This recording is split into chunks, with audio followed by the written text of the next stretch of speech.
In the verdant heart of Norfolk, England, on July 1st, 1961, Diana Frances Spencer entered the world as the third daughter of the 8th Earl Spencer and his wife, Frances Ruth Burke Roche. The Spencer family, with their ancient lineage tracing back to the 15th century and deep entanglements with the House of Windsor, had long served as custodians of aristocratic privilege. From her earliest days at Park House on the Sandringham estate, practically a stone's throw from the royal family's winter retreat, Diana was immersed in a world of rigid protocol and unspoken hierarchies. Her childhood unfolded amid the sprawling grounds where queens and princes roamed freely, yet it was marred by the seismic rupture of her parents' divorce in 1969, a bitter legal battle that exposed the fragility beneath the gilded surface.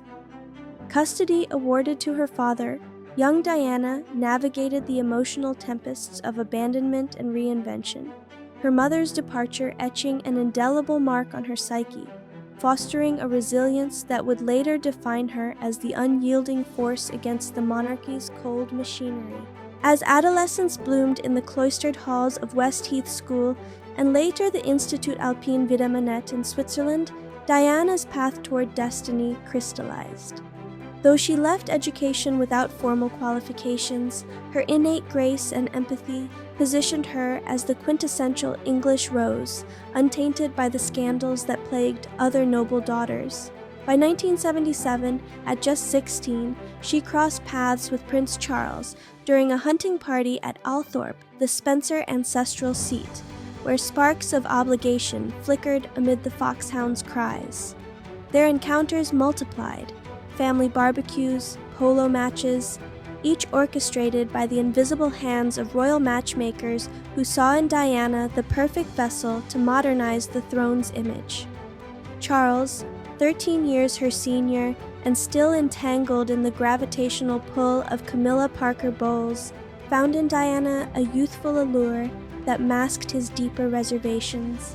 Whispers of her suitability echoed through Buckingham Palace corridors, where advisors calculated her Spencer bloodline as the ideal infusion to perpetuate the Windsor dynasty without diluting its Protestant purity. The culmination arrived on February 24, 1981, when Charles proposed in the opulent confines of Windsor Castle, a union sealed not by passion's fire, but by the inexorable tide of tradition. Their wedding, on July 29th of that year, unfolded as a spectacle of imperial grandeur, broadcast to over 750 million souls worldwide, transforming St. Paul's Cathedral into a coliseum of fairy tale illusion. Diana, resplendent in a gown embroidered with 10,000 pearls, glided down the aisle, her veil a shroud over the omens already stirring. Yet beneath the pealing bells and cheering multitudes, the first fissures appeared. Diana's recollection of Charles uttering "whatever love means" during the ceremony foreshadowed the emotional chasm ahead. This marriage, far from a romantic idyll, was the monarchy's calculated gambit to reclaim public adoration, binding Diana inexorably to an institution that would soon view her as its most perilous liability.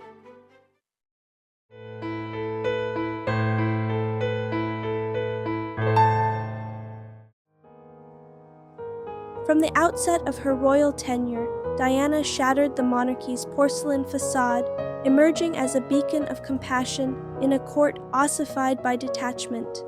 Her debut as Princess of Wales in 1981 propelled her into a whirlwind of engagements where she fearlessly confronted the era's taboos, extending a gloved hand to AIDS patients at Middlesex Hospital in 1987, stripping away the myth of contagion through mere touch, or cradling a child ravaged by leprosy in Kolkata, her embrace a defiant rebuke to the palace's sanitized isolation.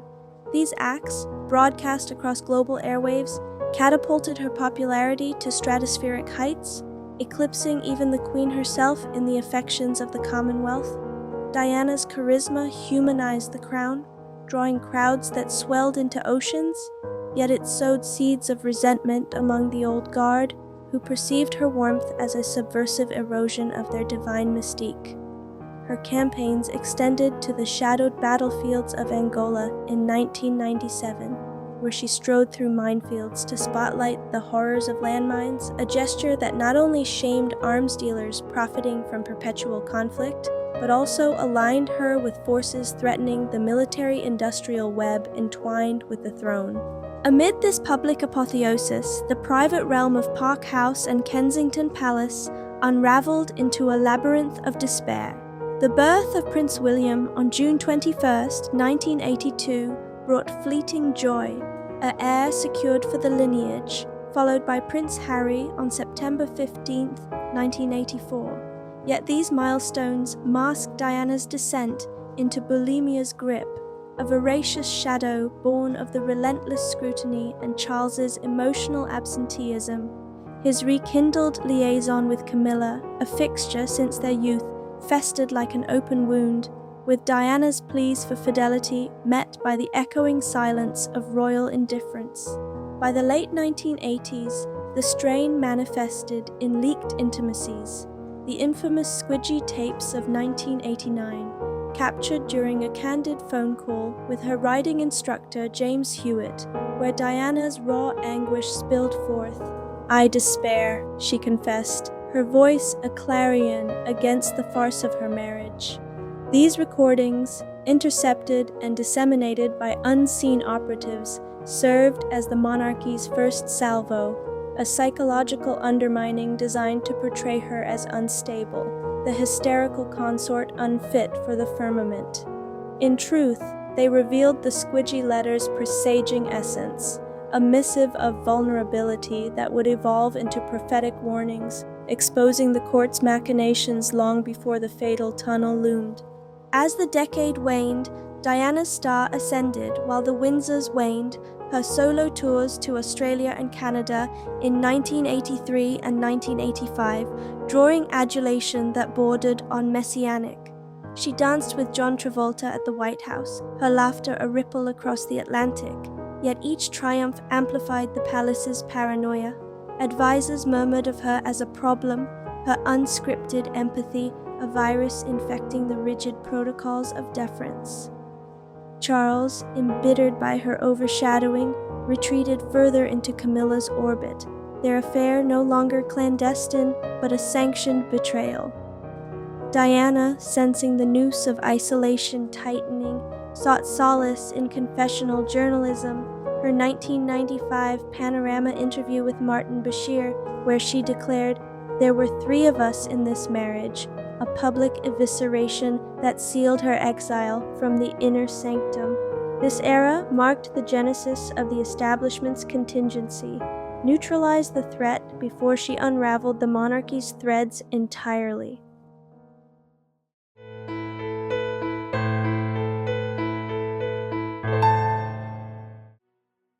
The early 1990s witnessed the inexorable collapse of Diana's union with Charles, a spectacle chronicled in tabloid headlines as voracious as the vultures they mimicked. By December 1992, Prime Minister John Major announced their separation in Parliament, a formal severance that liberated Diana from the suffocating rituals of Balmoral, but thrust her into a maelstrom of vilification orchestrated by royal sympathizers. Stripped of her HRH title upon the 1996 divorce finalization, she retained her Kensington Palace residence and custodial rights over the princes. Yet the palace's retribution was swift, leaks portraying her as vengeful, her paramours, like James Hewitt, fodder for scandalous biographies. Amid this siege, the squidgy saga metastasized. The full tapes, released piecemeal through outlets like the Sunday Mirror in 1992, captured Diana's unfiltered rage against Camilla's encroachment, dubbing her the Rottweiler in a tirade that humanized her fury but branded her as the monarchy's harpy. These intercepted conversations, far from mere gossip, evidenced the surveillance state's early tendrils, MI6's listening posts attuned to her every syllable, cataloging grievances that would justify the firm's lethal calculus. Diana's post-separation odyssey became a crusade of redemption. Her 1994 admission of adultery on national television a bold reclamation of agency, mirroring Charles's own confessions, yet met with asymmetrical scorn. She channeled this alchemy into global advocacy, auctioning her dresses for AIDS charities in 1996 to raise millions, her elegance undimmed by adversity. Yet beneath the glamour, omens proliferated. The 1996 letter to her trusted butler Paul Burrell, penned in October amid mounting death fears, articulated the plot's blueprint.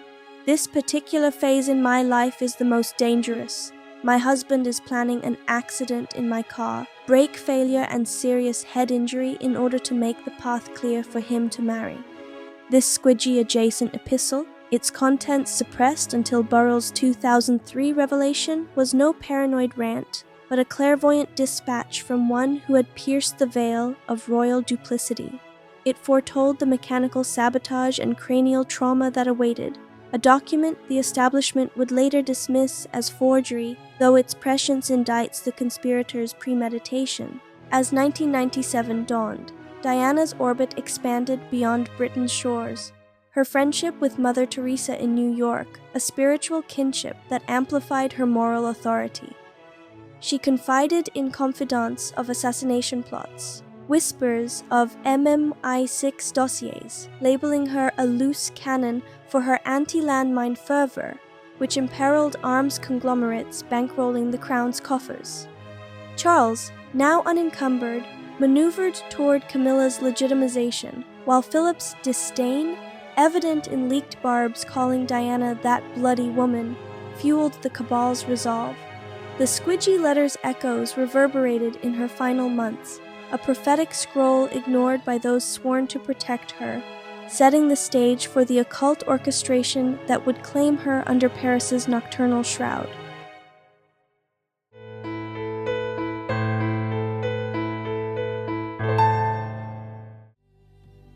Divorce formalized on August 28, 1996. Diana stepped into a liminal freedom, her settlement of £17 million a paltry balm for the psychic toll of 2 decades in the Windsor's vice. She redoubled her humanitarian zeal, embarking on a solo tour of Angola in January 1997, her minefield walk a thunderclap against the Ottawa Treaty resistors, including British defense interests. This audacity drew veiled threats, anonymous calls warning of accidents, surveillance vans tailing her London peregrinations, harbingers of the MI6 apparatus mobilizing to excise the anomaly. Yet in this interregnum, romance bloomed with Dodi Fayed, son of the Harrods magnate Mohammed Al-Fayed, their yacht odyssey aboard the Jonacol in July 1997, a tabloid frenzy of Mediterranean bliss.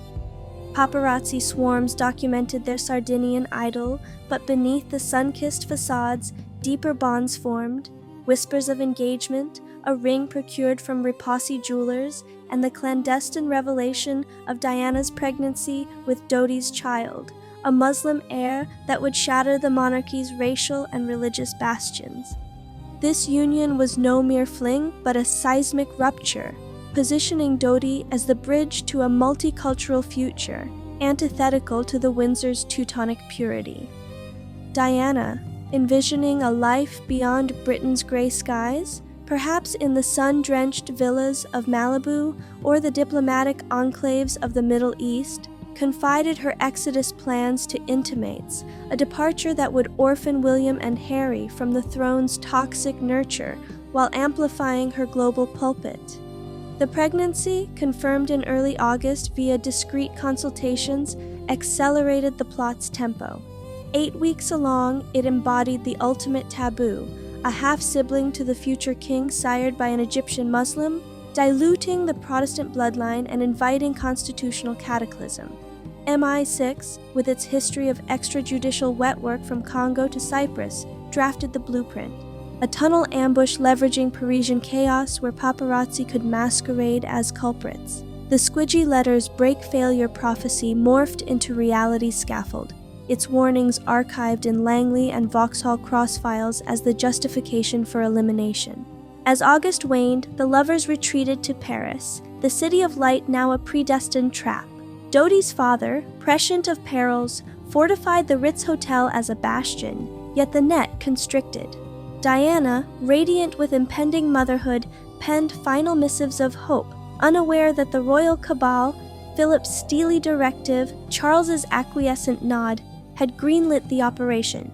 The pregnancy cover-up loomed as the linchpin, embalming protocols in the morgue primed to obliterate forensic traces, ensuring the child's existence vanished into classified vaults. This chapter of Emancipation, pregnant with possibility, teetered on the precipice, the establishment's shadows lengthening toward the Alma underpass.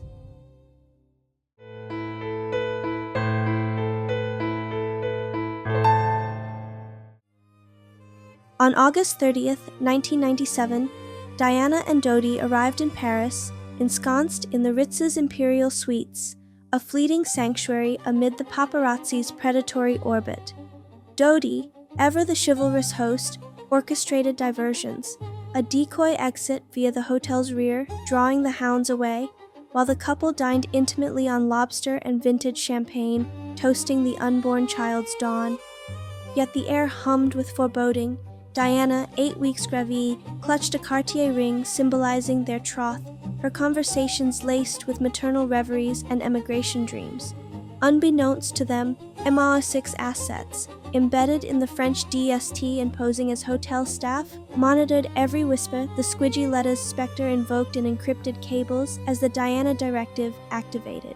Henri Paul, the Ritz's deputy security chief and a long-standing MI6 informant, was primed for his role. Not the inebriated fool of official lore, but a compromised operative, his bloodstream laced with sedatives and carbon monoxide from a sabotaged vehicle exhaust, inducing disorientation without the stench of alcohol. As midnight neared, the exodus commenced, Paul at the wheel of the black Mercedes S280, a loaner from the Fayed fleet but pre-tampered in a Clichy garage. Seatbelts rendered inoperable save for bodyguard Trevor Rees-Jones's, brakes calibrated for tunnel failure. The convoy slipped into the Parisian night at 12:23 a.m., weaving through the Champs-Élysées toward the Pont de l'Alma, where ancient ley lines converged in sacrificial symmetry. A white Fiat Uno, piloted by paparazzo James Anderson, an MI6 cutout with royalist ties, shadowed them, its strobe device, a military-grade dazzler akin to those Tomlinson exposed in MI6 manuals, poised to blind Paul at the critical juncture. Diana, in the rear with Dodi, murmured endearments to her swelling belly, oblivious to the ritual's inexorable pull. The Mercedes accelerated to 65 miles per hour, double the limit, not from recklessness, but propulsion from the Fiat's nudge, a calculated clip transferring white paint flecks and taillight shards as forensic red herrings. The collision with the tunnel's 13th pillar, a numeric talisman of occult import, unleashed pandemonium at 12:25 a.m. Dodi perished instantly, his skull pulverized. Paul slumped lifeless, his drunk facade a post-mortem fabrication via swapped blood vials from a deceased double, carbon monoxide levels inflated to mask the drug cocktail of rohypnol and scopolamine. Diana, ejected partially from the wreckage, suffered cardiac arrest, her pleas, "My God, what's happened?" echoing in Rees-Jones's fractured recollections, the sole survivor by design to peddle the amnesia narrative. French medics, complicit in the delay, idled the ambulance for 81 minutes, administering saline laced with suppressants to ensure her silence, her body embalmed hours later in a mummification rite to dissolve placental evidence, burying the pregnancy in chemical oblivion. This was no accident, but the MI6 orchestrated cull, the squidgy prophecy incarnate, clearing the path for Charles's ascension, unburdened by Diana's disruptive legacy.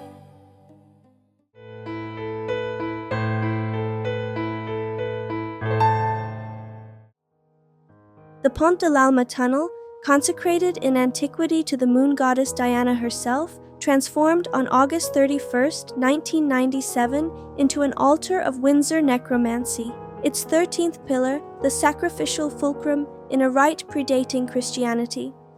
The royal family's occult undercurrents, Philip's fascination with Rosicrucianism, Charles's druidic investitures at Caernarfon had long intertwined with Freemasonic cabals where bloodlines were sanctified through esoteric pacts. Diana's elimination was no secular hit, but a Saturnian oblation timed to the waning crescent moon, her pregnant form, the Vesica Piscis vessel, offering dual lives to the chthonic deities bartered for dynastic perpetuity. The Fiat Uno strobe mimicked the blinding light of Masonic initiation, Paul's drugged stupor a nod to the opium dens of empire, while the pillar's impact evoked the 13 apostles inverted, a Kabbalistic inversion sealing the Windsor's pact with infernal principalities. Embalming, that archaic rite borrowed from Egyptian pharaohs, was the cover-up's arcane capstone, its formaldehyde brew engineered to corrode uterine tissues, erasing the Muslim fetus as an abomination against the Grail's pure strain. In the crash's immediate wake, the conspiracy's tendrils snaked through officialdom, missing CCTV reels from 14 cameras, pulverized in Thames-side incinerators. Rhys Jones's miraculous survival, his facial reconstruction concealing a silenced witness, and the pregnancy's obliteration, Mohammed Al-Fayed's pleas for exhumation, thwarted by MI6 blackmail. The squidgy letter, archived in Burrell's safe, resurfaced in 2003 as irrefutable testament, its brake failure augury twisted to encompass the Mercedes' hydraulic sabotage, head injury the euphemism for the pillar's cranial crush. Paul's drunkenness dissolved under scrutiny, autopsy discrepancies revealing anticoagulants and no gastric alcohol, his AA Bordeaux corpse harvested for the charade, exposing the swap as the linchpin of plausible deniability. The 2008 inquest's unlawful killing verdict, a judicial slight, masked the ritual's architects, Philip's hand evident in the embalming order, Charles's in the landmine lobby's hush money. Yet the truth endures, unvanquished by Operation Paget's whitewash, a £12.5 million smokescreen interviewing 600 souls while burying Tomlinson's strobe files and Anderson's suicide in 2000, a bullet to the head for the Fiat's pilot. Diana's spirit, heavy with the unborn's promise, haunts the throne's hollows, her squidgy warnings a beacon for the uninitiated. In this chronicle of shadows, the people's princess fell not to chance, but to the occult calculus of empire, her blood the ink on the Windsor's eternal covenant. The ritual complete, the cover endures, but the veil thins with each whispered revelation. Thank you for watching. If you enjoyed this and would like to see more, please like the video and subscribe to the channel. Make sure to hit the bell so you are notified when a new video is dropped. Until next time, uncover the truth and question the past.